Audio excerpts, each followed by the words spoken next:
எங்கள் அன்பின் தேவனே, இந்த அருமையான அந்த மத்தியால வேலைக்காக உமக்கு நன்றி செலுத்துகிறோம். இந்த நாளை காணும்படியாக தந்த கிருபைக்காக உமக்கு ஸ்தோத்திரம். இந்த நாளிலும் நீர் எங்களோடு கூட பேச போற வார்த்தைகளுக்காக உமக்கு நன்றி செலுத்துகிறோம். நம்முடைய வார்த்தை எங்களுக்குள்ளே கிரியை செய்யட்டும். அந்த வார்த்தை எங்கள் இதயத்திலே பந்திருக்கட்டும். அந்த வார்த்தையானது ஆண்டவரே கர்த்தாவே, அப்பா சோத்திரம், உலகத்தை அல்ல ஆண்டவரே கர்த்தாவே, உம்மை பார்க்கவும் ஆண்டவரே பரலோக மகிமையை நாங்கள் காணவும் நீர் ஆளுகை செய்ய முடியாத நாங்கள் செபிக்கிறோம். தொடர்ந்து எங்களோடு இடைபெடுங்க, ஆசீர்வதிங்க. இருக்கிற இடங்களெல்லாம் ஆவியானவர் தாமே ஜனங்களோடு கிரியை செய்ய முடியாது செபிக்கிறோம். தேவ பிரசனத்தால் மூடி மறைத்துக் கொள்ளுங்கள். இயேசுவின் நாமத்தில் ஜெபிக்கிறோம் பிதாவே, ஆமென் ஆமென். ஹல்லேலூயா ஹல்லேலூயா. பிரைஸ் தி கர்த்தருடைய நாமம் மையப்படுவதாக. எல்லாம் உற்சாகமாய் இருங்கள். பலவீனங்கள் சோர்வுகள் பலவித தாக்கப்பட்டிருந்தாலும் கூட ஆவியானவர் நம்மளோடு கூட இருக்கிறார். ஹல்லேலூயா. Praise the Lord. இம்மட்டுமாய் காத்து இம்மானுவேலை தொடர்ந்து நம்மளோடு இடைப்படுவாராக. அதை வாசிக்கலாம். சங்கீதம் 147. ஹல்லேலூயா. Praise the Lord. 6ஆம் வசனத்தை வாசிக்கலாம். கர்த்தர் சாந்த குணமுள்ளவர்களை உயர்த்துகிறார். போதும். ஹல்லேலூயா. Praise the Lord. அருமையான தேவனுடைய பிள்ளைகளே, தேவனாகிய கர்த்தர் இந்த தினத்தில் நம்மளோடு பேசக்கூடிய வார்த்தை என்னன்னு சொன்னால் சாந்தம். அதாவது சாந்த குணம். சாந்த குணத்தை பற்றி இன்னைக்கு ஆவியானவர் நம்மளோடு கூட பேச இருக்கின்றார். என்றால் ஒரு மனுஷனுடைய வாழ்க்கையில அவன் உயர்த்தப்பட வேண்டும் என்று சொன்னால், அவன் தேவனுக்கு முன்பாக நிலைத்திருக்க வேண்டும் என்று சொன்னால்,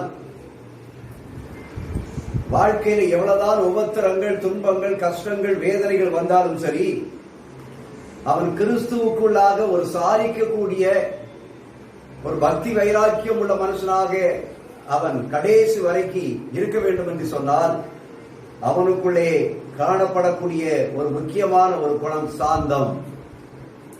ஹல்லேலூயா. பிரைஸ். அதாக சங்கீதத்தில் வாசிக்கிறோம், சாந்த குணமுள்ளவர்களை கர்த்தர் என்ன செய்கிறாராம்?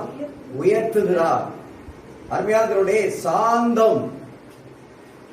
சில பேர் சாந்தம் என்று சொன்னாலே அதனுடைய முழு காரியம் சொன்னா தாழ்மை என்று அர்த்தம். அதான் உலகத்துல என்னதான் தன்னுடைய வாழ்க்கையில நடந்தாலும் சரி, அந்த நடந்தவர்கள் எல்லாவற்றையும் ஒன்றையும் பொருட்படுத்தாத வண்ணமாக பொறுமையோடு அமைதியோடு அப்படியே அதை சகித்து கொண்டு இருக்கக்கூடிய ஒரு மனுஷன் சாந்த குணம் படைத்தவன். ஹல்லேலூயா. Praise the Lord. ஆகையால சாந்தம் என்றால் தாழ்மை என்ற அர்த்தம். இந்த தாழ்மை என்னும் வார்த்தை இருக்கிறதே, இந்த தாழ்மை என்னும் வார்த்தை அதிகமாக துன்பப்படுகிறவர்கள் மற்றும் உபத்திரப்படுவர்களை குறிக்கிறது. நல்லா கவனிச்சுக்கணும். இந்த தாழ்மை என்ற சொல்ல இந்த வார்த்தை இருக்கிறதே, இந்த சாந்தம் என்ற வார்த்தை, இந்த உலகத்தில் யார் அதிகமா துன்பப்படுகிறார்களோ, யார் அதிகமா உபத்திரப்படுகிறார்களோ அவர்களை குறிக்கின்றது. என்றால் துன்பப்படுகிறவர்களும் உபத்திரப்படுகிறவர்களும் பாக்கியவான்களாய் மாற வேண்டும் என்று சொன்னால், அந்த துன்பத்தை குறித்தோ அந்த உபத்திரத்தை குறித்தோ புலம்பாத வண்ணமாக அவன் மிகவும் ஒரு சாந்தம் உள்ளவனாக, அமைதி உள்ளவனாய் காணப்பட வேண்டும். ஏனெனில் அப்படிப்பட்டவர்கள் வாழ்க்கையின் பிரச்சனைகளையும் பொறுப்புகளையும் தங்களால் நிறைவேற்ற முடியாமல், இன்னைக்கு பிரச்சனையோடு துன்பத்தோடு இருக்கிறவங்க அநேக உபத்திரம், எப்ப பார்த்தாலும் உபத்திரம், எப்ப பார்த்தாலும் துயரம், எப்ப பார்த்தாலும் துன்பம், எப்ப பார்த்தாலும் வேதனை. இப்படிப்பட்ட இந்த வாழ்க்கையில இந்த பிரச்சனைகளையும் பொறுப்புகளையும் தங்களால் என்ன செய்ய முடிய நிறைவேற்ற முடியவில்லை. தாங்களால் இந்த பிரச்சனையினால் இந்த காரியத்தை செய்ய முடியல. இந்த உபத்திரங்கள் எப்படி, உபத்திரத்தின் மத்தியில ஹல்லேலூயா என்னால் எந்த ஒரு காரியத்தை நிறைவேற்ற முடியல அப்படின்னு சொல்லி தவித்துக் கொண்டிருக்கக்கூடிய அந்த ஜனங்கள் உதவிக்காகவும் பலத்திற்காகவும் தேவனை நோக்கி கூப்பிடுகிறார்கள். அந்த கூப்பிடுகிறவர்கள் யார் என்றால் சாந்த குணமுடையவர்கள். ஹல்லேலூயா. உலகத்தில் பிரச்சனைகள் இருக்கலாம், உலகத்தில் உபத்திரங்கள் இருக்கலாம், சரீரத்தில் பலவீனங்கள் இருக்கலாம், எவ்வளவு விதமான சூழ்நிலைகள், இக்கட்டான சூழ்நிலைகள் வந்து கொண்டிருக்கலாம். ஆனா இந்த சூழ்நிலைகள் மத்தியிலும் கூட இந்த பிரச்சனைகளையும் பொறுப்புகளையும், எனக்கு தந்திருக்கிற பிரச்சனைகளும் பொறுப்புகளை நிறைவேற்ற முடியவில்லையே ஆண்டவரே, நான் பலவீனமாக இருக்கிறேன், நான் பிரச்சனையோடு இருக்கிறேன், நான் துயரத்தோடு இருக்கிறேன், என்ன நிறைவேற்ற முடியல, அதனால நீர் வந்து எனக்கு என்ன செய்யும், உதவி செய்யும், நீர் வந்து எனக்கு உதவி செய்யும், ஆபத்து காலத்தை நோக்கி கூப்பிடு. அல்லேலூயா, பிரைஸ் தி லார்ட். ஆகிய அருமையான தேவனுடைய பிள்ளையே, அந்த சாந்தம் என்று சொல்லத்தக்க தாழ்மை நம்முடைய இதயத்திலே காணப்பட வேண்டியது அவசியமா இருக்கிறது. அல்லேலூயா, பிரைஸ் தி லார்ட். என்றால் இதை தீத்து 3ஆம் அதிகாரத்திலே வாசிக்கிறோம். தீத்து 3ஆம் அதிகாரம் 2ஆம் வசனத்திலே அங்கே எழுதப்பட்டக்கூடிய அந்த எழுதியிருக்கக்கூடிய வார்த்தைகளை நீங்கள் ஆராய்ந்து பாருங்கள், வாசியுங்கள். தீத்து 3:2. ஒருவனையும் தூஷியாமலும் சண்டை பண்ணாமலும் பொறுமை உள்ளவர்களாய் எல்லா மனுஷருக்கும் சாந்த குணத்தை காண்பிக்கவும் அவர்களுக்கு நினைப்பூட்டு. அல்லேலூயா, பிரைஸ் தி லார்ட். அருமையான தேவனுடைய பிள்ளையே, அங்கே சொல்லக்கூடிய அந்த வார்த்தையை நன்றாக கவனித்து பாருங்கள். ஒருவனையும் தூஷியாமலும் சண்டை பண்ணாமலும் பொறுமை உள்ளவர்களாய் எல்லா மனுஷருக்கும் சாந்த குணத்தை காண்பிக்கும் அவர்களுக்கு நினைப்பூட்டு. அப்போ ஒருவனையும் தூசிக்க கூடாது, ஒருவனையும் சண்டை போடக்கூடாது. இந்த தூசிக்கிறது சண்டை போடுகிறது எப்ப எந்த நேரத்தில் வருகிறது என்பதை கவனித்து பார்க்க வேண்டும். அடுத்தவனை ஏன் தூசிக்கிறாங்க? தனக்கு ஒரு பிரச்சனை அவன் நிமித்தமாக வருகின்ற பொழுது, தனக்கு ஒரு உபத்திரம் மற்றொரு மூலமாக வருகின்ற பொழுது, தன்னுடைய வாழ்க்கையிலே மற்றவர்கள் குறுக்கிடுகின்ற பொழுது அவர்கள் என்ன செய்கிறார்கள்? தூசிக்கிறார்கள், சண்டை போடுகிறார்கள், பொறுமையை இழந்து விடுகிறார்கள். அப்ப இப்படிப்பட்ட சூழ்நிலைகள் எல்லாம் இல்லாமல் காணப்பட வேண்டும் என்றால் சொன்னால்தான் எல்லா மனுஷருக்கும் என்ன செய்ய வேண்டும்? சாந்த குணத்தை வெளிப்படுத்த வேண்டும். எல்லா மனுஷருக்கும் முன்பாக நீ சாந்த குணத்தை வெளிப்படுத்த வேண்டும் என்று சொல்லி அப்போஸ்தலனாகிய பவுல் தீத்துக்கு எழுதுகின்ற பொழுது இவ்வாறாக ஒரு நல்ல ஒரு ஆலோசனை சொல்கிறதை பார்க்கிறோம். அல்லேலூயா, பிரைஸ் தி லார்ட். ஆக எந்த நேரத்தில் சாந்த குணம் வெளிப்பட வேண்டும்? நமக்கு துன்பங்கள் வருகின்ற வேளையில, நமக்கு துயரங்கள் வருகின்ற வேளையில, நமக்கு உபத்திரங்கள் வருகின்ற வேளையில, நமக்கு வேதனைகள் வருகின்ற வேளையில, மற்றவர்கள் நமக்கு தம்மை குறித்து தீமையான மொழிகளை பேசுகிற வேளையில, வீட்டிற்குள்ளே வெளியிலே வரக்கூடிய சூழ்நிலைகள் மத்தியில நமக்கு பாரங்கள் அதிகமாய் பாரத்தை சுமக்க முடியவில்லை என்று சொல்லி வேதனைகள் துன்பங்கள் வரக்கூடிய வேளையில் எல்லாம் என் தேவனாகிய கர்த்தர் எதை எதிர்பார்க்கிறார் என்று சொன்னால், உனக்குள்ளே இருக்கக்கூடிய சாந்த குணத்தை நான் எதிர்பார்க்கிறேன். அல்லேலூயா, அல்லேலூயா, பிரைஸ் தி லார்ட். இந்த சாந்த குணத்தை காமிக்கணும்னு சொன்னா மிகவும் கஷ்டம்தான். என்ன, கடந்த 2 நாட்களா இந்த சாந்தத்தை குறித்து ஆவியானவர் வெளிப்படுத்துகிற வேளையில இந்த சாந்தத்தை பேச போகக்கூடிய நம்முடைய இருதயங்கள் சாந்தம் இல்லாமல் இருக்கக்கூடிய ஒரு சூழ்நிலையை உருவாகிறத நம்ம பார்க்க முடியும். அல்லேலூயா, பிரைஸ் தி லார்ட். அருமையான தேவனுடைய பிள்ளையே, என்றால் அந்த சாந்தம் இருக்கிறதே, இந்த சாந்தம் உள்ள ஒரு ஆவி ஒரு மனுஷனுக்குள்ளே இருக்கும் என்று சொன்னால் அவன் இந்த உலகத்தை என்ன செய்யலாம்? ஜெயிக்கலாம். அல்லேலூயா. ஆண்டவராய் இயேசு கிறிஸ்து எப்படி உலகத்தை ஜெயித்தார்? அவருக்குள்ளே அந்த சாந்தமுள்ள ஆவி என்ன செய்தது? இருந்தது. அவருக்குள்ளே அந்த சாந்தமுள்ள ஆவி இருந்தபடியினால் அவர் இந்த உலகத்தை ஜெயித்தார் என்று சொல்லி பார்க்கிறோம். இங்கே நாம் சில காரியங்களை பார்க்கலாம். இங்கே எண்ணாகமம் 3ஆம் அதிகாரத்தில் திருப்புகிறீர்கள் என்று சொன்னால், இந்த எண்ணாகமம் 3ஆம் அதிகாரத்தில் மோசேயை குறித்து தேவனாகிய கர்த்தர் ஒரு வார்த்தை சொல்வதை பார்க்கிறோம். எண்ணாகமம் 12ஆம் அதிகாரம் 3ஆம் வசனத்தை வாசியுங்கள். மோசேயானவன் பூமியில் உள்ள சகல மனிதரிலும் மிகுந்த சாந்த குணமுள்ளவனாய் இருந்தான். அல்லேலூயா, பிரைஸ். அருமையான தேவனுடைய பிள்ளையே, அல்லேலூயா. மோசேயானவன் பூமியில் உள்ள சகல மனிதரிலும் மிகுந்த சாந்த குணமுள்ளவனாய் இருந்தான். மோசேயை குறித்து என் ஆண்டவராய் இயேசு கிறிஸ்து தேவனாகிய கர்த்தர் சாட்சி கொடுக்கிறார். ஒரு மனுஷனை குறித்து தேவன் சாட்சி கொடுக்கிறார்.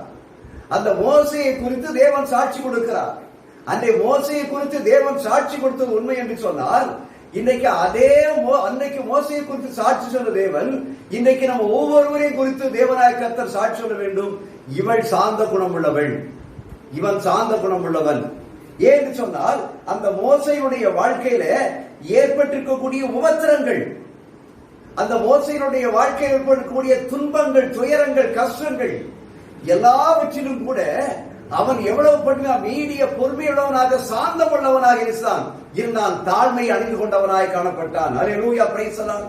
நீங்கள் அதை எண்ணாகமம் 11ஆம் அதிகாரத்தை நீங்கள் திருப்பி சொன்னால், அந்த எண்ணாகமம் 11ஆம் அதிகாரத்தில் அங்கே நாம் வாசிக்கிறோம். பின்பு ஜனங்கள் முறையிட்டுக் கொண்டிருந்தார்கள். அது கர்த்தருடைய செவிகளில் பொல்லாப்பா இருந்தது. கர்த்தர் அதை கேட்ட பொழுது அவருடைய கோபம் மூண்டது. கர்த்தருடைய அக்கினி அவர்களுக்குள்ளே பற்றி எரிந்து பாளையத்தின் கடைசியில் இருந்து சில பட்சித்தது என்று சொல்லப்பட்டிருக்கிறது. அங்கே அங்கே அங்கே அங்க புலம்பல்கள் இருக்கிறதை பார்க்கிறோம். துன்பங்கள், துயரங்கள், வேதனைகளோடு இஸ்ரவேல் ஜனங்கள் அங்கே முறையிடுகிறதை பார்க்கிறோம். ஜனங்கள் முறையிட்டுக் கொண்டிருந்தார்கள். ஜனங்கள் புலம்பிக் கொண்டிருந்தார்கள். ஜனங்கள் தேவனை வேதனைப்படுத்திக் கொண்டிருந்தார்கள். இப்படிப்பட்ட வேளையில கர்த்தர் எழுச்சினார். கர்த்தர் அங்கு பொழுது கர்த்தர் அதை கேட்ட பொழுது அவருடைய கோபம் என்னது? தேவனாகிய கர்த்தரே கோபம் கொள்ளக்கூடிய அளவிற்கு, தேவனே கோபம் கொள்ளக்கூடிய அளவுக்கு அந்த இஸ்ரவேல் ஜனங்களுடைய முறுமுறுப்புகள், அந்த இஸ்ரவேல் ஜனங்களுடைய புலம்பல்கள் இருந்துச்சு. ஆனால் அதே நேரத்தில் பார்க்கிறோம், அப்படி 2வது வசனத்தில் வாசிக்கிறோம், அப்பொழுது அங்கே ஜனங்கள் முறுமுறுத்துக் கொண்டிருக்கிறார்கள். அவர்கள் கர்த்தருடைய சமூகத்திலே பொல்லாப்பு செய்து கொண்டிருக்கிறார்கள். தேவ கோபம் மூண்டிருக்கிறது. அவர்களுக்குள்ளே அக்கினி பற்றி எரிந்து கொண்டிருக்கிறது. அங்கு பாளையத்தில் கடைசியில் சிலரை அதை பட்சித்து போட்டிருக்கிறது. இப்படிப்பட்ட இந்த சூழ்நிலை நெருக்கடியின் மத்தியில இந்த மோசே அவன் தேவன் மீது கோபம் கொள்ளவில்லை. ஹல்லேலூயா, பிரைஸ் தி. அப்பொழுது ஜனங்கள் மோசேயை நோக்கி எரிந்தார்கள், கூப்பிட்டார்கள். மோசே கர்த்தரை நோக்கி எரிந்தான், விண்ணப்பம் பண்ணினான். உடனே அக்கினி இருந்தது, அவிந்து போயிற்று. அருமையானவருடைய பிள்ளை, ஜனங்கள் மோசையை நோக்கி கூப்பிட்டார்கள். அன்றைக்கு ஜனங்களுக்கு முன்னால் நிக்கிறது யார் நிக்கிறான்? மோசே தான் நிக்கிறான். ஆனால் மோசே யாருக்கு முன்னால் நிக்கிறான்? தேவனுக்கு முன்னால் நிக்கிறான். இப்ப தேவனாகிய கர்த்தர் ஜனங்களையும் பார்க்கிறார், மோசையும் பார்க்கிறார். அந்த ஜனங்கள் முறுமுறுப்பு, வேதனை எல்லாவற்றையும் பார்த்த உடனே தேவனுக்கு கோபம் வந்து வருகிறது. தேவன் கோபம் வந்து அங்கே ஜனங்களை அழிக்கிறதை பார்க்கிறோம். ஆனா இப்படிப்பட்ட நேரத்தில் ஜனங்கள் வந்து மோசையை நோக்கி எரிந்தார்கள், கூப்பிட்டார்கள். மோசே கர்த்தர் நோக்கி எரிந்தான், விண்ணப்பம் பண்ணினான் என்று சொல்லி பார்க்கிறோம். ஹல்லேலூயா, பிரைஸ் தி லார்ட். அது மட்டுமல்ல, அருமையான அதாவது நீங்க தொடர்ந்து வாசித்து பார்ப்பீர்கள் என்று சொன்னால் அந்த ஜனங்களுடைய முறுமுறுப்புகள். ஹல்லேலூயா, பிரைஸ் தி லார்ட். அங்கே 4வது வசனத்தில் வாசிக்கிறோம். 4வது வசனத்தை வாசியுங்கள். பின்பு அவர்களுக்குள் இருந்த பல ஜாதியான அந்நிய ஜனங்கள் மிகுந்த இச்சை உள்ளவர்களானார்கள். இஸ்ரவேல் புத்திரர் திரும்ப அழுது நமக்கு இறைச்சியை புசிக்க கொடுப்பவர் யார்? நாம் எகிப்திலே கிரயமில்லாமல் சாப்பிட்ட மச்சங்களையும் வெள்ளரிக்காய்களையும் கீரைகளையும் வெண்காயங்களையும் வெள்ளை பூண்டுகளையும் நினைக்கிறோம். இப்போது நம்முடைய உள்ளம் வாடி போகிறது. இந்த மன்னாவை தவிர நம்முடைய கண்களுக்கு முன்பாக வேறொன்றும் இல்லையே என்று சொன்னார்கள். ஹல்லேலூயா, பிரைஸ் தி லார்ட். சூழ்நிலையை பாருங்க, மோசேக்கு ஏற்படக்கூடிய நெருக்கடியை பாருங்க. தேவனுக்கே கோபம் உண்டாயிருந்தா மோசேக்கு என்ன வந்திருக்கணும்? கோபம் வந்திருக்கணும். ஏன்னா அந்த ஜனங்களை பார்த்து யார் தான் அழைத்துட்டு வரா? மோசே தான் அழைத்துட்டு வரார். அங்க ஜனங்களுடைய நடவடிக்கையை பார்த்த உடனேயே கர்த்தர் தேவனுக்கு கோபம் உண்டாகிறது. ஆனால் இந்த மோசே கோபம் கொள்ளாதவனாக, பொறுமையோடு கூட ஒரு சார்ந்த குணமுள்ளவனாக அங்கே இருக்கிறதை பார்க்கிறோம். ஹல்லேலூயா, பிரைஸ் தி லார்ட். நம்ம தொடர்ந்து அந்த 10வது வசனத்திலிருந்து வாசிப்போம் என்று சொன்னால், அந்தந்த வம்சங்களைச் சேர்ந்த ஜனங்கள் தங்கள் கூடாரங்களில் நின்று அழுகிறதை மோசே கேட்டான். கர்த்தருக்கு மிகவும் கோபம் உண்டது. மோசையின் பார்வைக்கும் அது பொல்லாப்பா இருந்தது. ஜனங்களுடைய காரியங்களை பாருங்க. இப்படிப்பட்ட நெருக்கடி, தேவனுக்கு கோபம் வருது. ஆனா அதே நேரத்துல மோசையின் பார்வைக்கு அது பொல்லாப்பா தான் இருக்குது. ஆனா இவன் கரிசனுடைய வெளிப்படுத்தவில்லை. தன் இருதயத்தினுடைய அந்த கோபத்தை அவர் வெளிப்படுத்தவில்லை. கோபத்தை வெளிப்படுத்தவில்லை. தொடர்ந்து நாம் வாசிப்போம் என்று சொன்னால், ஹல்லேலூயா, 15 வரைக்கும் நம்ம வாசிக்கலாம். வாசித்து வீட்டிலே வாசித்து பாருங்கள். அங்கே கொடுக்கக்கூடிய சில காரியங்களை நாம் பார்க்க முடியும். ஹல்லேலூயா, பிரைஸ் தி லார்ட். அந்த 16வது வசனத்தில் சொல்கிறார், இந்த ஜனங்கள் எல்லாரையும் நான் ஒருவனாய் தாங்கக்கூடாது, எனக்கு இது மிஞ்சின பாரமாய் இருக்கிறது. ஹல்லேலூயா, பிரைஸ் தி லார்ட். அதனால உம்முடைய கண்களில் எனக்கு கிருபை கிடைத்ததானால் இப்படி எனக்கு செய்யாமல் என் உபத்திரத்தை நான் காணாதபடிக்கு இப்பொழுது என்னை கொன்று போடும் என்று சொல்லி வேண்டிக் கொண்டான். ஹல்லேலூயா. அவன் அவ்வளவு மோசே, அவ்வளவு சூழ்நிலைகள் மத்தியிலும் கூட ஜனங்கள் மத்தியில, ஜனங்களை நடத்துகிற மத்தியில அவன் எந்த விதமான வெறுப்பு காண்பிக்காத வண்ணமாக அவன் சார்ந்த குணத்தை அந்த இடத்துல வெளிப்படுத்துகிறதுனாலதான் தேவனாகிய கர்த்தர் அவரை பார்த்து சொல்றாரு, மோசேயானும் பூமியில் உள்ள சகல மனிதரிலும் மிகவும் சார்ந்த குணமுள்ளவனாயிருந்தான். அல்லேலூயா. ஐயா, யுத்தத்தின் மத்தியில, இல்ல ஒரு பிரச்சனைகள் மத்தியில, ஒரு குடும்பத்தின் மத்தியில எவ்வளவுதான் சூழ்நிலைகள் உருவானாலும் சரி, ஒரு மனுஷனுடைய இதயத்துக்குள்ள, வீட்டு தலைவர்களுக்குள்ள, வீட்டு குடும்பத்தில் இருக்கக்கூடிய தாயா இருந்தாலும் சரி, தகப்பனா இருந்தாலும் சரி, அந்த குடும்பத்தை நடத்துகிற விதத்துல அவர்களுக்குள்ளே சூழ்நிலைகள் எப்படிப்பட்ட சூழ்நிலைகள் என்பதை பார்ப்பதை விட நமக்குள்ளே இருக்கக்கூடிய ஆண்டவர் எப்படி என்பதை என்ன செய்ய வேண்டும்? பார்க்க வேண்டும். அல்லேலூயா. ஏன்னு சொன்னால் ஆண்டவராய் இயேசு கிறிஸ்து சொல்கிறார், நான் மனத்தாழ்மையும் சாந்தமும் உள்ளவன் என்று சொல்லி.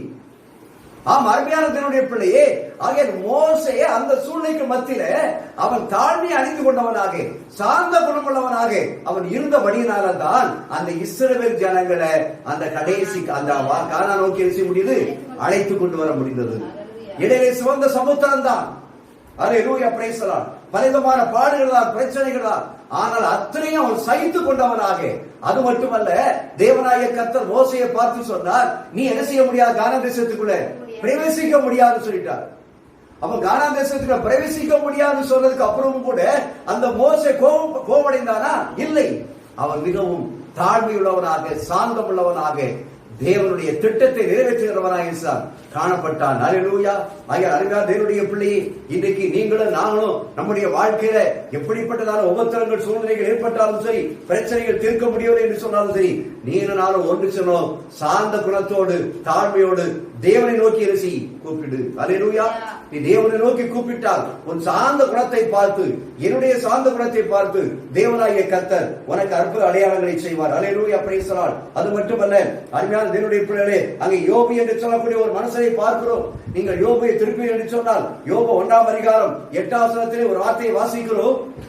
அல்லேலூயா, பிரைஸ் தி லார்ட். சாத்தானை நோக்கி, என் தாசனாகிய யோபின் மேல் கவனம் வைத்தாயோ? உத்தமனும் சன்மார்க்கனும் தேவனுக்கு பயந்து பொல்லாப்புக்கு விலகுவனுமாகிய அவனை போல பூமியில் ஒருவனும் இல்லை. நல்லா கவனிச்சு, ஒரு வார்த்தை சொல்லப்பட்டிருக்கிறது, பூமியில் ஒருவனும் இல்லை அவனை போல, யோபுவை போல பூமியிலே ஒருவரும் இல்லை. எப்படி மோசேயை குறித்து சொன்னார் தேவனாகிய கர்த்தர், பூமியில் உள்ள சகல மனிதரில் மிகுந்த சார்ந்த குணமுள்ளவனாக அவர் மோசே இருந்தார் என்று சொன்னாரோ, அதே போல அதே தேவனாகிய கர்த்தர் யோபை குறித்து சொல்லுகிறார், அவரை போல பூமியில் ஒருவரும் இல்லை. அல்லேலூயா.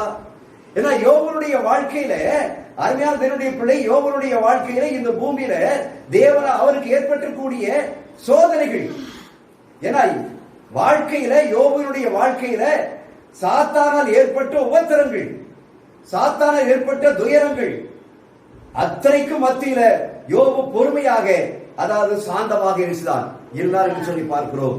அல்லேலூயா, பிரைஸ் தி லார்ட். நீங்கள் யோபு 2ஆம் அதிகாரத்துல அல்லேலூயா, பிரைஸ் தி லார்ட், நீங்க 7ஆம் வசனத்தை வாசிப்பீர்கள் என்று சொன்னால் அங்க 7ஆம் வசனத்தை வாசிங்க. அப்பொழுது சாத்தான் கர்த்தருடைய சந்நிதியை விட்டு புறப்பட்டு யோபுவின் உள்ளங்கால் தொடங்கி அவன் உச்சந்தலை மட்டும் கொடிய பருக்களால் அவனை வாதித்தான். அவன் ஒரு ஓட்டை எடுத்து தன்னை சுரண்டி கொண்டு சாம்பலில் உட்கார்ந்தான். அப்பொழுது அவன் மனைவி அவனை பார்த்து, நீர் இன்னும் உம்முடைய உத்தமத்தில் உறுதியாய் இருக்கிறாயோ? தேவனை தூசித்து ஜீவனை விடும் என்றார். எவ்வளவு நெருக்கடி யோபுவுக்கு. சாத்தானால ஒரு பக்கம் எல்லாமே அழிந்து விட்டது. அவனுடைய மனைவி தவிர எல்லாரும் அழிந்து விட்டார்கள். நெருக்கடியான சூழ்நிலை. அந்த சாத்தானுடைய சரீரத்தையும் பாடுபடுத்தி கொண்டிருக்கின்றான். துயரங்கள், உபத்திரங்கள், வேதனைகள், கஷ்டங்கள், இந்த சூழ்நிலைகள் மத்தியில அவன் தன் வாயில் இருந்து தேவனை குறித்து எந்த ஒரு தீமையான வார்த்தையை சொல்லவே இல்லை. அல்லேலூயா, பிரைஸ் தி லார்ட். அங்கே 10ஆம் வசனத்தில் வாசிக்கிறோம், அது சொல்லப்பட்டிருக்கிறது, நீ வைத்தியக்காரி போல பேசுகிறாய், தேவன் கையிலே நன்மையை பெற்ற நாம் தீமையை பெற வேண்டாமோ என்றான். இவர் எல்லாவற்றிலும் யோபு தன் உதடுகளினாலே பாவம் செய்யவில்லை. அல்லேலூயா. எவ்வளவு நெருக்கடி, உபத்திரம், எவ்வளவு துயரம், எவ்வளவு வேதனைகள், இவ்வளவு சூழ்நிலைகள் மத்தியிலும் கூட அந்த யோபு எதிரையும் பாவம் செய்யவில்லை என்பதனால்தான் தேவனாகிய கர்த்தர் அவனை குறித்து சாட்சி சொல்கிறார், அவனை போல பூமியில் ஒருவரும் இல்லை. அல்லேலூயா. அவ்வளவு தாழ்மை உள்ளவனாக, அவ்வளவு சாந்தம் உள்ளவனாக அவன் இருந்தான். அருமையான தேவனுடைய பிள்ளைகளே, அந்த சாந்தமுள்ள ஆவி அவனுக்குள்ளே காணப்பட்டுக் கொண்டிருந்தது. அல்லேலூயா. அந்த சாந்தமுள்ள ஆவி அவனுக்குள்ளே காணப்பட்டுக் கொண்டிருந்தது. அது மட்டுமல்ல, அந்த யோபை குறித்து பின்னாலே பார்ப்போம் என்று சொன்னால், அங்க 3 சிநேகிதர்கள் வரார்கள். அந்த 3 சிநேகிதர்களும் அந்த யோபுவை குறித்து பலவிதமான காரியங்களை பேசுவதை பார்க்கிறோம். அல்லேலூயா, பிரைஸ் தி லார்ட். யோபு 2ஆம் அதிகாரத்திலே நீங்கள் 13ஆம் வசனத்தை வாசிப்பீர்கள் என்று சொன்னால் வாசியுங்கள். வந்து அவன் துக்கம் மகா கொடிய துக்கம் என்று கண்டு ஒருவரும் அவனோடு ஒரு வார்த்தையும் பேசாமல் ஒரு வார்த்தையும் பேசாமல் இரவு பகல் 7 நாள் அவனோட கூட தரையிலே உட்கார்ந்திருந்தார்கள். யார்? அந்த 3 சிநேகிதர்கள், 3 நண்பர்கள். 3 நண்பர்கள் வந்திருக்கிறாங்க. துக்கம், மகா துக்கம், கொடிய துக்கம்.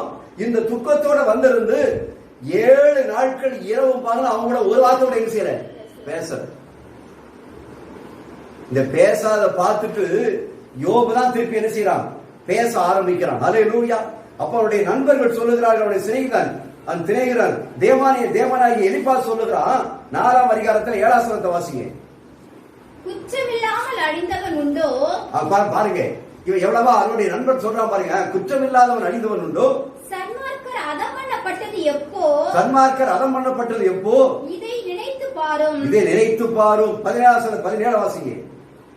மனுஷர் தேவனை பார்க்கிலும் நீதிமானாய் இருப்பாரோ? மனுபுத்திரன் தன்னை உண்டாக்கினவரை பார்க்கிலும் சுத்தமாய் இருப்பானோ? அவருடைய சிநேகிதனாகிய தேவானியாகிய எலிபாஸ் சொல்லக்கூடிய வார்த்தை திரும்பமாக யோபுடைய இருதயத்தை குத்தக்கூடிய ஒரு வார்த்தையா இருக்கிறதை பார்க்கிறோம். திரும்பமாக அவனை தேற்ற வரல, ஆதரவு சொல்ல வரல, அவனை குற்றம் சாட்டுகிற ஒரு காரியத்தை பார்க்கிறோம். அவருடைய இருதயத்தை மேலுமையமாக கிள்ளிவிடுகிற ஒரு காரியத்தை, வேதனை உண்டாகக்கூடிய காரியத்தை பார்க்கிறோம். இப்படிப்பட்ட வேதனைகள் அவருடைய சிநேகிதர்கள் மூலமாக. அல்லேலூயா, பிரைஸ் தி லார்ட். அது மட்டுமல்ல, அது அதே அதிகாரத்தில் 18ஆம் வசனத்தை வாசியுங்கள். கேடும் அவர் தம்முடைய பணிவிடைக்காரரிடத்தில் நம்பிக்கை வைப்பதில்லை, தம்முடைய தூதர் மேலும் புத்திரத்தை சுமத்துகிறாரோ? அல்லேலூயா, பிரைஸ் தி லார்ட். அருமையான தேவனுடைய பிள்ளையே, அங்கே சொல்லுகிற பார்க்கிற வார்த்தைகளை பார்க்கிறோம்.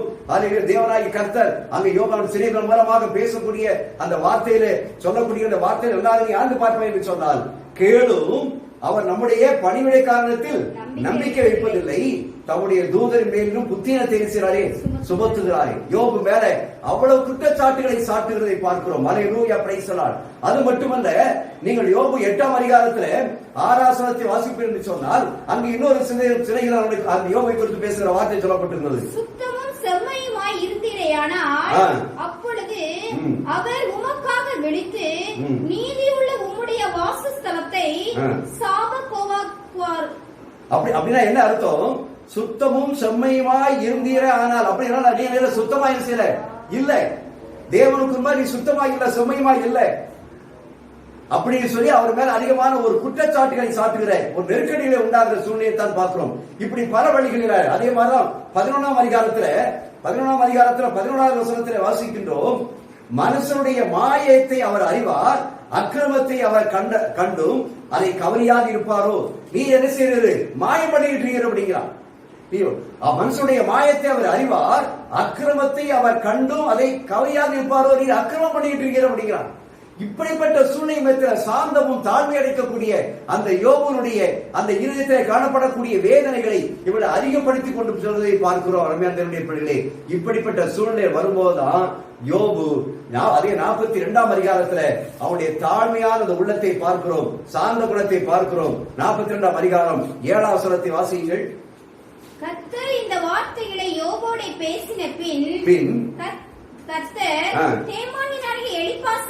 எந்த தேமானியானிய எலிபாசு வந்து அந்த யோபுவை குறித்து கேலியும் கிண்டலமாக பண்ணி அவரை அவமானப்படுத்தினாலோ அந்த அவனுடைய அந்த சிறுவனுக்கு தேவனாய் கர்த்தர் சொல்லுகிறார், உன்மேலும் உன்னுடைய 2 சிநேகிதர் மேலும் எனக்கு கோபம் மூடுகிறது. நீ எனத்தான் பேசு, யோபு குறித்து எவ்வளவுதான் பேசலாம் சரி. அவர் சொல்லுகிறார், இந்த பூமியில அவனை போல ஒருவனும் இல்ல. ஆனா நீங்க இப்ப என்ன பண்ணிட்டு இருக்கீங்க? அவனை கேலியும் கிண்டலும் பண்ணி உபத்திரத்துக்கு மேல உபத்திரத்தை பண்ணிட்டு இருக்கீங்க என்பதை குறித்து அவர் எரிச்சடைந்தவராக கோபம் உண்டவராக இருக்கிறார். என் தாசனாகிய யோபு பேசினது போல் நீங்கள் என்னை குறிக்கிறது நிதானமாய் பேசவில்லை. அல்லேலூயா. என்ற அந்த யோபு தன் உதடுகளினாலே பாவம் செய்யவில்லை. தேவரை குறித்து ஒரு வார்த்தையும் கூட ஆனா இவங்க தேவனை உயர்த்திக்கிறது போல கூறி அந்த யோபுவை குறித்து மனமடிவாக்குகிற வார்த்தைகளையும் உபத்திரங்களையும் படுவதை பார்க்கிறோம். இப்படிப்பட்ட இந்த உபத்திரத்தின் மத்தியிலே ஹல்லேலூயா பிரைஸ் தி லார்ட், அந்த யோபானவன் தன்னுடைய சார்ந்த குணத்தை வெளிப்படுத்துகின்றான். அப்படி சார்ந்த குணத்தை வெளிப்படுத்துறதுனால அருமையான தேவனுடைய பிள்ளையே ஹல்லேலூயா பிரைஸ் தி லார்ட், அவன் எத்தனை பிள்ளைகள் ஆசீர்வாதத்தை பெற்றுக் கொண்டான்? இரட்டிப்பான ஆசீர்வாதத்தை பெற்றுக் கொண்டான். ஹல்லேலூயா ஹல்லேலூயா பிரைஸ் தி லார்ட். நீங்கள் சங்கீதம் 37ஆம் அதிகாரத்துல ஹல்லேலூயா ஒரு வசனத்தை வாசிக்க முடியும். ஹல்லேலூயா பிரைஸ் தி லார்ட். சங்கீதம் 37ல ஹல்லேலூயா பிரைஸ் தி லார்ட். சங்கீதம் 37 திருப்புங்க. 37ல ஹல்லேலூயா சார்ந்த குணம் உள்ளவர்கள் 11ஆம் வசனம் 37:11. சார்ந்த குணம் உள்ளவர்கள் பூமியை சுதந்தரித்து மிகுந்த சமாதானத்தினால் மனமகிழ்ச்சியாய் இருப்பார்கள். ஹல்லேலூயா. சார்ந்த குணம் உள்ளவர்கள் பூமியை சுதந்தரிப்பார்கள், மிகுந்த சமாதானத்தினால் நினைச்சுவார்களாம் மகிழ்ச்சியாய் இருப்பார்கள். கரங்களை தட்டி கர்த்தரை ஸ்தோத்திரிப்போம். அருமையான தேவனுடைய பிள்ளையே, இந்த சார்ந்த குணம் இருக்கிறவர்கள் பூமியை செய்ய முடியும், சுதந்தரித்துக் கொள்ள முடியும். சார்ந்த ஆவியுடையவர்கள் இந்த பூமியை சுதந்தரித்துக் கொள்ள முடியும். அந்த யோபு அப்படி சார்ந்த மனவராக இருந்தபடியினால்தான் இரட்டிப்பான ஆசீர்வாதத்தோடு பூமியை நினைச்சுதான் அவன் சுதந்திரித்துக் கொண்டார் என்று சொல்லி பார்க்கிறோம். ஹல்லேலூயா பிரைஸ் தி லார்ட். அது மட்டுமல்ல அருமையான தேவனுடைய பிள்ளைகளே, நீங்கள் ஆபிரகாமை குறித்து தெரியும். நீங்கள் ஆபிரகாமை குறித்து நீங்கள் பார்ப்பீர்கள் சொன்னால் ஆதியாகமம் 13ஆம் அதிகாரத்தில் அந்த ஆபிரகாமுக்கு ஏற்பட்டிருக்கக்கூடிய சூழ்நிலைகள், அவர் லோத்துக்கும் ஆபிரகாம் வந்தைக்கும் ஏற்படக்கூடிய பிரச்சனைகள், இந்த பிரச்சனைகள் மத்தியிலும் கூட ஆபிரகாம் எல்லாவற்றையும் எப்படி இருக்கிறார்? சார்ந்த குணமுள்ளவராக இருந்தபடியினால்தான் தேவனாகிய கர்த்தர் அவனை ஆசீர்வதிக்கிறதை பார்க்கிறோம். ஹல்லேலூயா பிரைஸ் தி லார்ட். அந்த ஆதியாகமம் நீங்க 13ஆம் அதிகாரத்தை திருப்பி சொன்னால் அந்த 13ஆம் அதிகாரத்துல ஹல்லேலூயா பிரைஸ் தி லார்ட் 14 இருந்து வாசிங்க. லோத்து ஆபிரகாமை விட்டு பிரிந்த பின்பு கர்த்தர் ஆபிரகாமை நோக்கி, உன் கண்களை ஏறெடுத்து நீ இருக்கிற இடத்திலிருந்து வடக்கேயும் தெற்கேயும் கிழக்கேயும் மேற்கேயும் நோக்கி பார். நீ பார்க்கிற இந்த பூமி முழுவதையும் நான் உனக்கும் சந்ததிக்கும் என்றைக்கும் இருக்கும்படி கொடுத்து உன் சந்ததியை பூமியின் தூளை போல பெருக பண்ணுவேன். ஒருவன் பூமியின் தூளை என்ன கூடுமானால் ஆமென். ஹல்லேலூயா. அருமையான தேவனுடைய பிள்ளையே, தேவனாகிய கர்த்தர் ஆபிரகாமை குறித்து சொல்லுகின்றார். அவருடைய சார்ந்த குணத்தை பார்த்து, அவருடைய தாழ்மையை பார்த்து, அந்த லோத்துக்கும் அவர்களுக்கு ஏற்படக்கூடிய பிரச்சனை நிமித்தம் ஒன்று பேசாத வண்ணமாக அவர் சார்ந்த குணமுள்ளவராய் இருந்தபடியினால் தேவனாகிய கர்த்தர் ஆபிரகாமை பார்த்து சொல்லுகிறார், உன் கண்களை ஏறெடுத்து நீ இருக்கிற இடத்திலே வடக்கையும் தெற்கையும் கிழக்கையும் மேற்கையும் நோக்கிப்பார். நீ பார்க்கிற இந்த பூமி முழுவதையும் நான் உனக்கும் உன் சந்ததிக்கும் என்னைக்கும் இருக்கும்படி கொடுப்பேன். ஹல்லேலூயா. சார்ந்த குணமுள்ளவர்கள் பூமியை சுதந்தரிப்பார்கள். ஆபிரகாம் அந்த தேசத்தை சுதந்தரித்துக் கொண்டார், பூமியை சுதந்தரித்துக் கொண்டார். அருமையான அது மட்டுமல்ல, அங்க பார்க்கிறோம் ஹல்லேலூயா பிரைஸ் தி லார்ட், தாழ்மையுள்ளவர்களை தேவன் உயர்த்தி அவர்களுக்கு ஆதரவு கொடுக்கிறார் என்பதை நாம் பார்க்கலாம். தாழ்மையுள்ளவர்களுக்கு தேவனாய கர்த்தர் ஒரு உயர்த்தி அவர்களுக்கு இருக்கிறார், ஆதரவு கொடுக்கிறார். அதைத்தான் இந்த சங்கீதம் 37:11 நாம் வாசித்தோம். அதே சங்கீதம் 22:26 வாசியுங்கள்.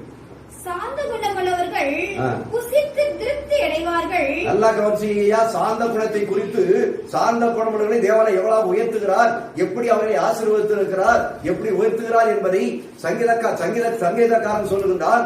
வாசிங்க. சாந்த குணமுள்ளவர்கள் புசித்து திருப்தி அடைவார்கள். சாந்த குணமுள்ளவர்கள் புசித்து திருப்தி அடைவார்கள். கர்த்தரை தேடுகிறவர்கள் அவர்கள் துதிப்பார்கள். உங்கள் இருதயம் என்றைக்கும் வாழும். ஹல்லேலூயா பிரைஸ் தி லார்ட். சாந்த குணமுள்ளவர்கள் புசித்து என்ன செய்வார்களாம்? திருப்தி அடைவார்கள். ஐயா நல்லா கவனிச்சுக்கணும். இந்த ஒரு தாழ்மை சார்ந்த குணம், அதாவது தனக்கு முன்னால கொண்டாந்து வைக்கிற பராத்தி அள்ளி விறுவிறுன்னு அள்ளி தின்னாச்சுன்னு சொன்னா அவங்க புசிப்புல என்ன இருக்காது? திருப்தி இருக்காது. நல்லா தின்னுட்டு திருப்பி வெளியில போறவனே என்ன செய்வான்? வாந்தி தான் பண்ணிட்டு இருப்பான். யா வச்சுக்கிட்டுங்க. தனக்கு முன்னால ஒன்று இருக்கிறது, அது வேண்டும் இது வேண்டும் என்பதல்ல, அந்த புசிப்புறதை என்ன இருக்கணும்? ஒரு தாழ்மை, ஒரு சார்ந்த குணம். நீடிய போதும், நமக்கு என்ன இருக்கு? இருக்கிறது போதும். Hallelujah praise the Lord. அருமையான தேவனுடைய பிள்ளையே, வரக்கூடிய நாட்கள் கொடிய காலங்களா இருக்குது என்று சொன்னால், நம்ம இப்ப நினைச்சு வீட்டுல எப்படி நம்ம சாப்பிடப்போ இதை சாப்பிட முடியாத ஒரு காலங்கள் வருகிறது. விளைச்சல் இல்லாத ஒரு காலம் வருகிறது. கடையில பொருட்கள் வாங்க முடியாத ஒரு காலங்கள் வருகிறது. இந்த காலங்கள் வரும்போதெல்லாம் நம்மகிட்ட என்ன இருக்கோ இருக்கிறத நம்ம என்ன செய்யணும், சந்தோஷமா புசிக்கக்கூடிய ஒரு காலத்துல இருந்தா மட்டும்தான் நான் தப்பிக்க முடியும். அப்படிப்பட்ட காலத்தோட வந்துட்டு இருக்கிறோம். அதான் அவன் சொல்லுறான், அல்லேலூயா பிரைஸ் தி லார்ட். ஆகிய அருமையான பிள்ளை, சாந்த குணம் உள்ளவர்கள் புசித்து எரிசுவார்களாம், திருப்தி அடைவார்கள். நீ சாப்பிடுகிற சாப்பாட்டுல நீ புசித்து திருப்தியா இருக்கணும்னு சொன்னா சாந்த குணமாயிரு, தாழ்மையாயிரு. எனக்கு அது இல்லையே இது இல்லையே, அந்த இலையில இது வச்சிருக்கு, ஏன் இலையில இது செய்யுது வைக்கலையே, அந்த இலையில 3 கூட்டு இருக்கு, ஏன் இலையில 1 கூட்டுக்காரர் இருக்குது. வச்சதை நீ சாந்தமா சந்தோஷமா புதிச்சுட்டு போ. ஏன் சாப்பிட்டுட்டு நீ எரிச்சலோட போற? அவருக்கு பாயாசம் ஊத்திட்டா எனக்கு என்ன பாயாசம் ஊத்தறிய. அருமையான தேவனுடைய பிள்ளையே, இதெல்லாம் நமக்கு தேவையில்லை. நம்ம எப்படி இருக்கணும்? புசித்து எரிச்சலும் திருப்தியா இருக்கணும். அதே சங்கீதம் 25ஆம் அதிகாரத்தை நீங்க திருப்பி சொன்னால் 25ஆம் அதிகாரம் 9ஆம் வசனத்தில் வாசிக்கிறோம், சாந்த குணம் உள்ளவர்களை நியாயத்திலே நடத்தி சாந்த குணம் உள்ளவர்களுக்கு தமது வழியை போதிக்கிறார். அடுத்தால பாருங்க, முதல்ல சாந்த குணம் உள்ளவர்கள் பூமியை சுதந்திரிப்பார்கள், இரண்டாவது சாந்த குணம் உள்ளவர்கள் புசித்து திருப்தி அடைவார்கள், மூன்றாவது ஒரு ஆசீர்வாதத்தை பார்க்கிறோம். அங்க என்ன சொன்னா, யாரு சாந்த குணம் உள்ளவர்களா இருக்கிறாங்களோ அவங்கள தேவராய கர்த்தர் எது நடத்துவாராம்? நியாயத்திலே நடத்துவார். அல்லேலூயா. நீங்க யோபுவை குறித்து பாருங்கள். இந்த யோபுவை குறித்து, யோசேப்பை குறித்து, யோசேப்பினுடைய வாழ்க்கையில அவன் எவ்வளவுதான் நெருக்கங்கள் ஏற்பட்டாலும் எப்படியா இருந்தான்? சாந்தம் உள்ளவராக இருந்தான். அவன் சாந்தம் உள்ளவராக இருந்தபடினால்தான் இந்த யோசேப்பை தேவனாய கர்த்தர் எப்படினார்? நியாயத்திலே நடத்தி கொண்டு போனார். நியாயத்தில் நடத்தி கொண்டு போறாருன்னா எந்த இடத்துக்கு கொண்டு போறோம் அந்த இடத்துக்கு கொண்டு போறது. நியாயத்திலே நடத்தி, அல்லேலூயா பிரைஸ் தி லார்ட். அங்க என்ன சொல்றாராம் பார்க்கிற அருமையான தேவனுடைய பிள்ளையே, அல்லேலூயா பிரைஸ் தி லார்ட். அங்க சொல்லப்பட்டிருக்கிறது, அவன் தமது வழியை என்ன செய்றாராம்? போதிக்கிறார். அல்லேலூயா. பரிசுத்த ஆவியானவர் சாந்தம் உள்ளவரோடு கூட இருந்து அவன் போகக்கூடிய வழி என்ன செய்கிறவர்? போதிக்கிறவர். அப்படி எல்லாவற்றிலும் இருக்கணும் ஒரு பொறுமை, ஒரு தாழ்மை, ஒரு சாந்தம். இந்த பொறுமை சாந்தம் இருக்கும் என்று சொன்னால் தேவனாகிய கர்த்தர் நம்மை நடத்துவார். அவர் நமக்கு என்ன செய்வார்? போதிப்பார். நம்ம முன்கோபம் இருந்ததுன்னா என்ன செய்ய முடியாது? ஒன்னும் சாந்தத்தை இழந்துடக்கூடாது, தேவனுடைய கிருபை இழந்துடக்கூடாது. நீங்க சங்கீதம் 149:4 வாசிக்கிறோம். சங்கீதம் 149:4 கர்த்தர் தம்முடைய ஜனத்தின் மேல் பிரிய வைக்கிறார். சாந்த குணம் உள்ளவர்களை அடுத்தால ஒரு ஆசீர்வாதத்தை கொடுக்கிறாரு. சாந்த குணம் உள்ளவர்களை என்ன செய்றாரா? ரட்சிப்பினால் அலங்கரிக்கிறார். அல்லேலூயா பிரைஸ் தி லார்ட். நான் தேவனுடைய கரத்தில் அலங்காரமான கிரீடம். நான் தேவனுடைய கரத்தில் அலங்காரமான கிரீடம். அவர் தேவனுடைய கரத்தில் அலங்காரமான கிரீடம் என்று சொன்னால், அருமையான தேவனுடைய பிள்ளையே, அல்லேலூயா பிரைஸ் தி லார்ட். தேவனுடைய பிள்ளையே, தேவனுடைய வார்த்தை சொல்கிறோம், சாந்த குணம் உள்ளவர்களை ரட்சிப்பில் அலங்கரிப்பார். அன்பா அலங்கரிக்கணும்னா நம்மகிட்ட என்ன கொடுக்கணும்? சாந்த குணம் காணப்படும். சாந்த குணம் காணப்படணும். அல்லேலூயா. மத்தேயு 5:5 என்ன வாசிக்கிறோம்? சாந்த குணம் உள்ளவர்கள் பாக்கியவான்கள், அவர்கள் பூமியை சுதந்திரிப்பார்கள். இப்ப கடந்த நாட்கள் நம்ம பார்த்தோம்னு சொன்னா சாந்த குணமுள்ளவர்கள் பூமியை சுதந்திரிச்சு போயிட்டாங்க. இன்னைக்கு நம்ம எல்லாம் சாந்த குணம் இல்லாம தான் இருக்கும்னு நினைக்கிறேன். ஏன்னா நான் ஏற்கனவே கடந்த நாள் சொன்னேன், ஏசாயா 57ஆம் அதிகாரத்துல தீங்கு நாள் வர்றதுக்கு முன்னாடி பரிசுத்தவான்களா எடுத்துக் கொள்ளப்படுகிறாங்க. அது குறித்து சிந்திப்பார் ஒருவர் என்ன செய்யற இல்ல. சீக்கிரத்துல நம்ம போய் தீங்கு நாள் வரது மட்டுமே சேர்ந்தா நல்லதுதான். ஆனா நம்மளா இருக்க முடியாது, போக முடியாது. அல்லேலூயா பிரைஸ் தி லார்ட். ஆனா உலகத்தில் இருக்கக்கூடிய நெருக்கம், சரீரத்தில் இருக்கக்கூடிய பலவீனம், பல சூழ்நிலைகளை பார்த்தா ஆண்டவரே சீக்கிரத்தில் என்ன எடுத்துட்டு போயிருப்பாருன்னு சொல்லக்கூடிய அளவுக்கு எல்லா இதயத்திலும் அப்படி ஒரு எண்ணம் இருக்கத்தான் செய்யுது. ஆனா அந்த எண்ணத்தை தேவனாய கர்த்தர் நிறைவேற்ற மாட்டார். அவர் காலம் வரும்போது அறிவிச்சுவாரு, எடுத்துக்குவாரு. அல்லேலூயா பிரைஸ் தி லார்ட். ஆகிய அருமையான தேவனுடைய பிள்ளையே, அந்த சமாதானம் உள்ளவர்கள் எரிசுவார்கள், பூமியை எரிசுவார்கள், சுதந்திரித்துக் கொள்வார்கள். அல்லேலூயா. ஆண்டவராய் இயேசு கிறிஸ்து மத்தேயு எழுதின சுவிசேஷம் 21ஆம் அதிகாரத்துல அல்லேலூயா ஒரு வார்த்தை சொல்கிறார் பாருங்க. மத்தேயு 21:4 வாசிங்க. இதோ உன் ராஜா சாந்த குணம் உள்ளவராய் கழுதையின் மேலும் கழுதை குட்டியாகிய மரியின் மேலும் ஏறிக்கொண்டு உன்னிடத்தில் வருகிறார் என்று சீயோன் குமாரத்திக்கு சொல்லுங்கள். உன் ராஜா சாந்த குணம் உள்ளவராய் எது மேல ஏறி வர்றாரு? கழுதையின் மேலும். ஆமா, இப்ப கழுதை மேல ஏறி வந்தா எப்படி இருக்கும்? ராஜா அகில உலகத்தை உண்டாக்கின தேவாய தேவன் யூத ராஜ சிங்க எது மேல வர்றாரு? அவ கழுத ஒரு பெரிய ராஜா. அன்னைக்கு பெரிய இன்னைக்கு ராஜா கழுத மேல யார் வரையா? ராஜா கழுத மேல யார் வரா? அவனுக்குன்னு சொல்லி அமைப்பு வேற. இன்னைக்கு உலகத்துல ஊழியக்காரனுக்கே என்ன செய்யுது?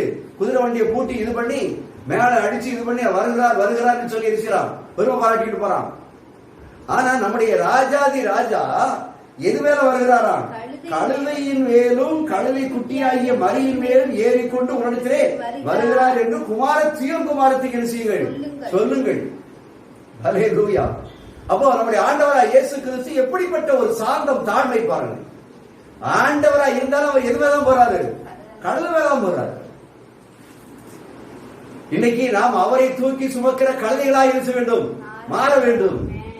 என்னை கழுதுன்னு சொல்லிட்டானே, அவன்ப்பா கழுதுன்னு சொன்னாதான் ஆண்டவர் இயேசு கிறிஸ்துவ தூக்கி சுமக்கிறதுனால என்னை கழுதுன்னு சொல்லிட்டா அவனுக்கு மேன்மை பாராட்டுகிறார். ஐயா உனக்கு கையை கொடுத்து அவரை கை கொடி கொடுங்க. அவன் மேல தூசர வார்த்தைகளை சொல்லிடாதீங்க. என் கழுதை அப்படின்னு சொல்லிட்டானே. ஆமா கழுதாப்பா, கழுதான்.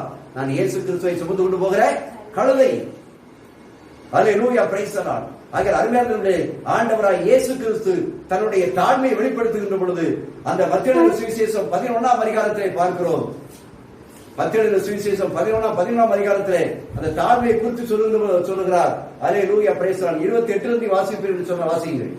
வருத்தப்பட்டு பாரம் சுமக்கிறவர்களே, வருத்தப்பட்டு பாரம் சுமக்கிறவர்களே, நீங்கள் எல்லாரும் என்னிடத்தில் வாருங்கள், வாருங்கள், நான் உங்களுக்கு இளைப்பாறுதல் தருவேன். இளைப்பாறுதல் தருவேன். நான் சாந்தமும் நான் சாந்தமும் மனத்தாழ்மையுமாய் இருக்கிறேன். என் நுகத்தை உங்கள் மேல் ஏற்றுக்கொண்டு என்னிடத்தில் கற்றுக்கொள்ளுங்கள். அப்பொழுது ஆத்துமாக்களுக்கு இளைப்பாறுதல் கிடைக்கும். என் நுகம் மெதுவாயும் என் சுமை லகுவாய் இருக்கிறது என்றார். நான் சாந்தமும் மனத்தாழ்மையுமாய் இருக்கிறேன். அவர் சொல்றார், நான் சாந்தமும் மனத்தாழ்மையுமாய் இருக்கிறதுனால தான் அவர் சொல்றாரு, இருக்கிறதா அவர் சொல்றாரு, உங்க பாரத்தை பார்த்து ஏன் மேல வச்சுங்க வச்சிருக்க அப்படிங்கிறார். நீ யாராவது சொல்றீங்களா? உங்க பாரத்தெல்லாம் என் மேல கொண்டாந்து வச்சிருக்க, நான் சமாளிச்சுக்கிடுவேன். அல்லேலூயா, பிரைஸ் தி லார்ட். இல்ல கணவனை பார்த்து, இல்ல மனைவியை பார்த்து, பிள்ளைகளை பார்த்து, ஏன் சுமக்க முடியாத பாரத்தெல்லாம் என் மேல கொண்டாந்து வச்சிரு, நீ சும்மா உட்காரு அப்படின்னு சொல்லுவாங்களா? இன்னைக்கு அந்த சாந்த குணம் இன்னைக்கு என்ன செய்யறது? வெளிப்பட்டு கொண்டிருக்கிறது. அல்லேலூயா. அருமையான தேவனுடைய பிள்ளையே, ஐயா அந்த ஆண்டவர் இயேசு கிறிஸ்து தாழ்மை உள்ளவராய் இருக்கிறார். ஏன் ஏசாயா 11ஆம் அதிகாரம் 4 ஆண்டவர் இயேசு கிறிஸ்துவை பற்றி வாசிக்கிறோம். அவர் எப்படிப்பட்ட ஒரு சாந்த குணம் உள்ளவராய் இருக்கிறார் என்று சொல்லி. அல்லேலூயா, பிரைஸ் தி லார்ட். ஏசாயா 11:4 வாசிங்க. நீதியின்படி ஏழைகளை நியாயம் விசாரித்து யதார்த்தத்தின்படி பூமியில் உள்ள சிறுமையானவர்களுக்கு தீர்ப்பு செய்து பூமியை தமது வாக்கின் கோலால் அடித்து தமது வாயின் சுவாசத்தினால் துன்மார்க்கரை சங்கரிப்பார். நீதியின்படி ஏழைகளை நியாயம் விசாரிக்கிறவர். அல்லேலூயா. எப்படி விசாரிக்கிறார்? நீதியின்படி ஏழைகளை நியாயம் விசாரிக்கிறவர். யாரால் விசாரிக்க முடியும்? இயேசு கிறிஸ்து ஒருவராக சாந்த குணம் உள்ளவர். ஏழைன்னு சொல்லி வித்தியாசம் முடியவே கிடையாது. அந்த சாந்த குணத்தின் ஆவி அவற்றை இருக்கிறதுனாலதான் அருமையான தேவனுடைய பிள்ளையே, அவர் ஏழைகளை நியாயப்படி செய்கிறவர், விசாரிக்கிறவராக இருக்கிறார். அப்போ நீ நம்ம ஏழைன்னு சொல்லி விட்டுறக்கூடாது. தேவராய கர்த்தர் ஏழைகளை என்ன செய்கிறார்? அவர் நியாயத்தின்படி நடத்துகிற தேவராய் இருக்கிறார். அல்லேலூயா, பிரைஸ் தி லார்ட். அதே ஏசாயா 29ஆம் அதிகாரம் 19ஆம் வசனத்திலே வாசிக்கிறோம். அல்லேலூயா, பிரைஸ் தி லார்ட். சிறுமையானவர்கள் கர்த்தருக்குள் மிகவும் மகிழ்ந்து மனுஷரில் எளிமையானவர்கள் இஸ்ரவேலின் பரிசுத்தருக்குள் களி கூறுவார்கள். சிறுமையானவர்கள், தாழ்மையானவர்கள், மனத்தாழ்மை அடைந்தவர்கள், சாந்த குணத்தை உடையவர்கள் கர்த்தருக்குள் மிகவும் எப்படிப்பார்கள்? மகிழ்ச்சியா இருப்பார்கள். அல்லேலூயா. ஐயா, கர்த்தருக்குள்ள மகிழ்ச்சியா இருக்கணும்னு சொன்னா இருதயத்துல என்ன இருக்கணும்? சாந்த குணம் இருக்கணும். முற்கோபம் இருக்கக்கூடாது, தூசரம் இருக்கக்கூடாது, தேவை எது இருக்கக்கூடாது, முறுமுறுப்பு இருக்கக்கூடாது. அப்படி இருந்து சொன்னா வாழ்க்கையில தேவனிடத்திலிருந்து ஏதாவது பெற்றுக் கொள்ளலாம் என்றால் முடியாது. அதைத்தான் செப்பரியா தீர்க்கதரிசி சொல்லுகிறான். செப்பரியா 2ஆம் அதிகாரம், அல்லேலூயா, பிரைஸ் தி லார்ட், 3ஆம் வசனத்தை வாசியுங்கள். செப்பரியா 2:3. தேசத்தில் உள்ள எல்லா சிறுமையானவர்களே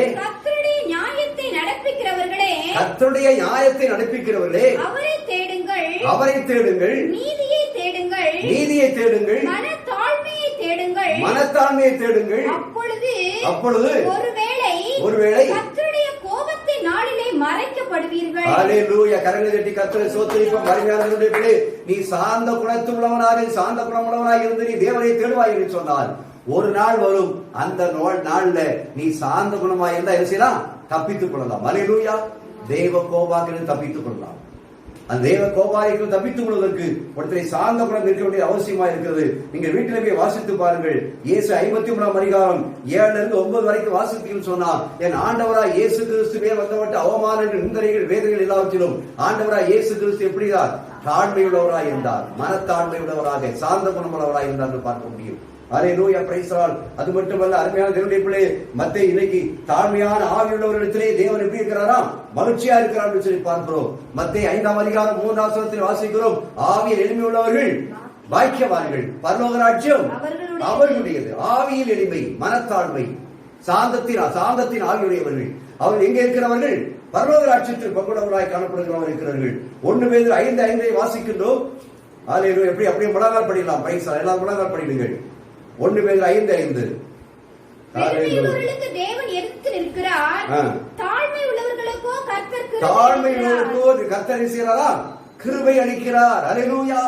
தாழ்மை உள்ளவர்களுக்கு தேவனாய் கர்த்தர் கிருபை அளிக்கிறார். யாக்கோபு 4:6 வாசிக்கிறோம், தாழ்மை உள்ளவர்களுக்கோ தேவன் கிருபை அளிக்கிறார் என்று யாக்கோபு சொல்வதை பார்க்கிறோம். பிலிப்பியர் 2:3 வாசியுங்கள்.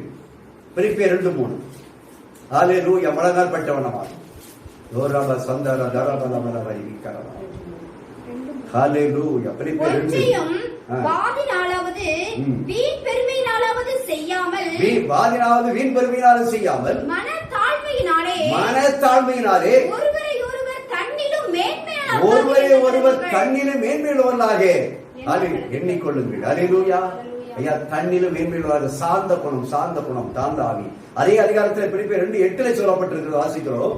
அவர் மனுஷ ரூபமாய் காணப்பட்டு, ஆண்டவராய் இயேசு கிறிஸ்து மனுஷ ரூபமாய் காணப்பட்டு மரண பரியந்தம் அதாவது சிலுவையுடைய மரண பரியந்தமும் கீழ்ப்படிந்தவராகி தம்மை தாமே தாழ்த்தினார். ஹல்லேலூயா. ஏன்? நீயும் நானும் ரட்சிக்கப்பட வேண்டும் என்பதற்காக, நீயும் நானும் ஜெயமெடுக்க வேண்டும் என்பதற்காக, நீயும் நானும் பரலோகத்துடைய சொந்தக்காராய் மாற வேண்டும் என்பதற்காக அவர்தாமே மரண பரியந்தமும் சிலுவையை தம்மை தாமே தாழ்த்தினார். சார்ந்த குணத்தை வெளிப்படுத்தினார். அவர் வாயிருந்து என்ன செய்யல? பேசலையா? வாயிருந்து எந்த வார்த்தையும் பேசல, எந்த காரியத்தையும் செய்யல. அப்படியே அடிக்கப்படக்கூடிய ஆட்டுக்குட்டியை போல அவர் இருக்கிறார், கடந்து போனார் என்று சொல்லி பார்க்கிறோம். முழங்கால் பட்டி கருமையார் தேவனுடைய பிள்ளையை சற்று எண்ணிக்கை. ஹல்லேலூயா, பிரைஸ் தி லார்ட். சார்ந்த குணம் உள்ள கர்த்தர் சார்ந்த குணமுள்ளவர்கள் இருக்கிறார், உயர்த்துகிறார். ஆண்டவராய் இயேசு கிறிஸ்து அவர் பிதாவாகிய தேவன் இந்த பூமிக்கு அனுப்பினதே அத்தனை பாடுகளையும் உபத்திரங்களையும் சுமந்து கொண்டு சார்ந்த குணத்தை வெளிப்படுத்தி அவர் இன்றைக்கு எங்கே உட்கார்ந்திருக்கிறார்? சிங்காசனத்திலே பிதாவோடு கூட சிங்காசனத்தில் இருக்கிறார், உயர்த்தப்பட்டவராய் இருக்கிறார். ஹல்லேலூயா, பிரைஸ் தி லார்ட். சார்ந்த குணமுள்ளவர்கள் பூமியை நேசிப்பார்கள், சுதந்திரித்துக் கொள்வார்கள். சாந்தம் என்று கூடிய ஒரு தாழ்மையை குறிக்கிறதா இருக்கிற அருமையான தேவனுடைய பிள்ளையை. மோசே பூமியில் உள்ள சகல மனிதர்களும் மிகுந்த சாந்த குணவராய் இருந்தார். நெருக்கடி மத்தியில யோபு பிரச்சனைகள் உபத்திரத்தின் மத்தியில சாந்த குணமுள்ளவராய் இருந்தார், இரட்டிப்பான ஆசீர்வாதத்தை பெற்றார். ஆபிரகாம் பிரச்சனைகள் மத்தியிலும் அவர்களுடைய சகோதரர்கள் மத்தியிலும் மந்தை வேப்பிகள் மத்தியில் இருக்கக்கூடிய வேளையிலும் அவன் சாந்த குணவராய் இருந்தபடினாலே தேவனாய கர்த்தர் கூப்பிட்டு சொன்னாரு, நீ போகிற இடமெல்லாம் உனத்தாப்பா சொன்ன பூமியை சொந்தரித்துக் கொள். ஹல்லேலூயா, பிரைஸ் தி லார்ட். ஆகிய அருமையான தேவனுடைய பிள்ளையே, தாழ்மையான ஆவியுள்ளவரிடத்திலே தேவன் மகிழ்ச்சியாய் இருக்கிறார், சந்தோஷமாய் இருக்கிறார். சார்ந்த குணமுள்ளவர்கள் புசித்து திருப்தியாய் இருப்பார்கள். ஹல்லேலூயா, ஹல்லேலூயா. அப்படியே கர்த்தருடைய கரத்தில் கொடுக்கலாமா? எங்கள் அன்பின் தெய்வமே, இந்த அருமையான மத்தியான வேலைக்காக உமக்கு நன்றி செலுத்தோம். ஆண்டவரே, நீ நல்லவரப்பா. நீ தாழ்மையுள்ளவராக இந்த பூமிக்கு வந்தீ, சார்ந்த குணமுள்ளவராய் பூமிக்கு வந்தீ. நான் சார்ந்த மனத்தாழ்மையாக இருக்கிறேன் என்று சொல்லி வந்து ஆண்டவரை எங்களை வெற்றி சிறக்கப்பட்டிருக்கிறேன். அதற்காக உமக்கு ஸ்தோத்திரம்.